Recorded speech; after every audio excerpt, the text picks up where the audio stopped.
देखिएगा, आइए देखिए नीट का ही क्वेश्चन है। क्वेश्चन बहुत इंपॉर्टेंट है। 2009 देखिएगा नीट का क्वेश्चन है और 2021 में आया हुआ है, तो आप आराम से पढ़िए। हर क्वेश्चन सिंपल, आप उसको समझने की खाली कोशिश करेंगे तो नो डाउट आप आराम से कर लेंगे, ठीक है ना। बस आप क्या करिए, हर क्वेश्चन को अच्छे से रीड करिए, क्या फार्मूला लग रहा है, क्या कॉन्सेप्ट, उसको आप अगर ध्यान से समझते हैं तो आपको समझ आ जाएगा। तो चलिए हम लोग रीड करते हैं। नीट का 2021 का फिजिक्स का ही क्वेश्चन है और ये जो है हमारा कैपेसिटर का है, तो कैपेसिटर से two charge sphere conductors of radius R, दो चार्ज स्फीयर है जिनका रेडियस अलग अलग R1 R2, मतलब दो चार्ज स्फीयर जिनका रेडियस R1 R2 अलग अलग है, ठीक है।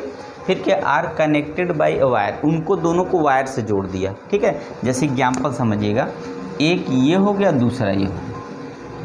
ये हमारा कितना है R1 है और ये कितना है इसको R2, इसको वायर से हमने क्या कर दिया, ऐसे ऐसे करके कनेक्ट कर दिया ये, ठीक है।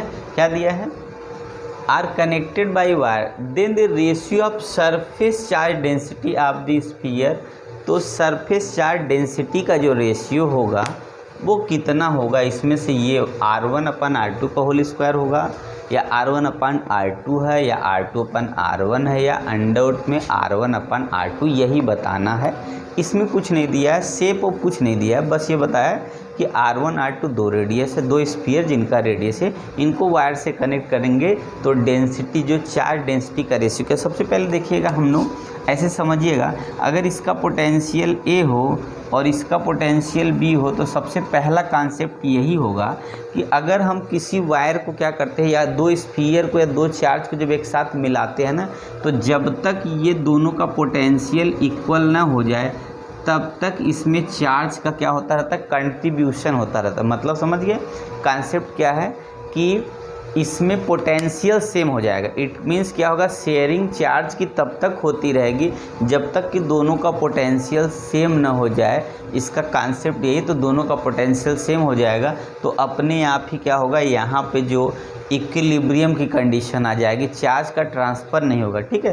तो मान लिया हमने इसका चार्ज कैपिटल Q1 है स्टार्टिंग से और इसका चार्ज Q2 है, ठीक है।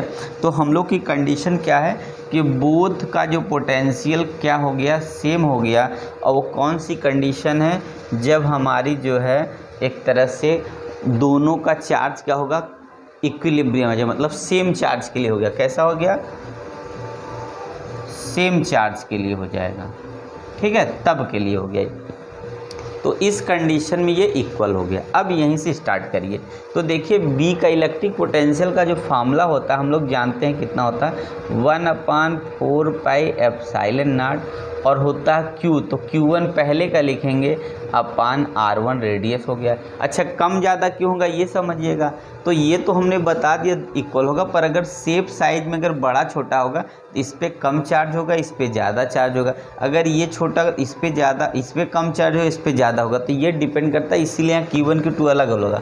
तो यहाँ पर क्या होगा, 1/4 Q1/R1 और यहाँ पर 1/4πε0 हो जाएगा Q2/R2, ऐसे लिख दिया, ठीक है। तो हमको देखिए क्या ऐड करना है, क्योंकि हम लोग जानते हैं by definition charge density of sphere कितना होता है, तो हम जाते हैं Q/ यहाँ पे क्या होगा 4πr², ठीक है। ये फार्मूला है एक तरह से, चार्ज डेंसिटी का फार्मूला है क्या, Q इज एप्सिलॉन, ये सिग्मा इक्वल Q/4πr²। तो देखिए हमारे पास नीचे R² नहीं है, देखिए तो R से हमको ऊपर नीचे सेट करने के लिए मल्टीप्लाई करना पड़ेगा।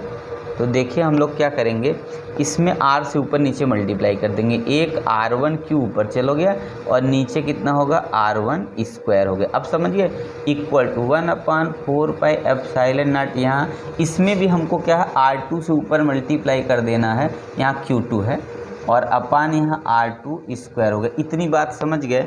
अब देखिएगा यहाँ पे Q1, अब देखिए इसको सेट करते हैं फिर से, तो Q1 अपान कितना होगा, यहाँ से फार्मूला है 4π और R1² एक साथ होना चाहिए, जो बच गया हमने लिख दिया, हमारे पास बचा है R1 Q1 और ε0, ये हमारे पास बच गया इक्वल टू, इधर वाले पाइए हमारा हो जाएगा कितना Q2/4π यहाँ से कितना हो जाएगा R2², ये एक साथ ले लेंगे क्योंकि ये स्फीयर का क्या होगा, सरफेस का ये क्या है फार्मूला है सरफेस एरिया का, ठीक है। और यहाँ हो जाएगा हमारे पास कितना बच गया, तो यहाँ पे कितना बच गया हमारे पास, देखिए यहाँ से हमने 1 मिनट, ये हमारा हो गया 1 मिनट, अच्छा है ये हमारा यहाँ से Q1 नहीं रहेगा, ये Q1 इधर आ गया, तो यहाँ पे R2 अपान कितना हो गया एप्सिलॉन नॉट, ये बच गया हमारे पास, ठीक है।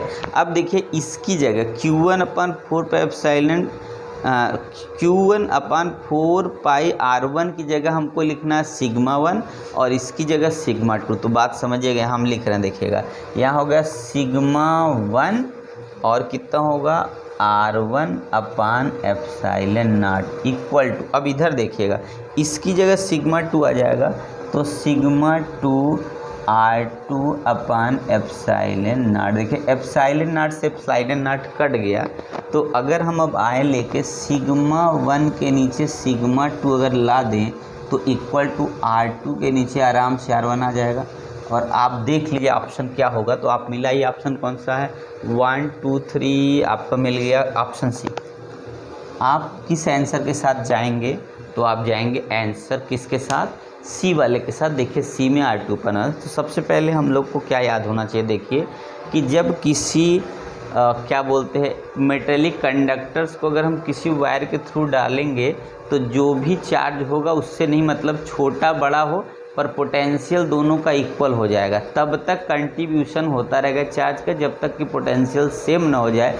उसी कॉन्सेप्ट हम लोग पोटेंशियल को इक्वेट करके फार्मूला रख दिए पोटेंशियल का Q1/R1 Q2/R2 और ये कांस्टेंट है ही। उसके बाद हमको क्या करना है, चार्ज डेंसिटी का फार्मूला होता है Q कितना हो गया 4 पाई R², क्योंकि ये क्या होता है सरफेस एरिया ऑफ स्फीयर का फार्मूला Q सरफेस एरिया मिला।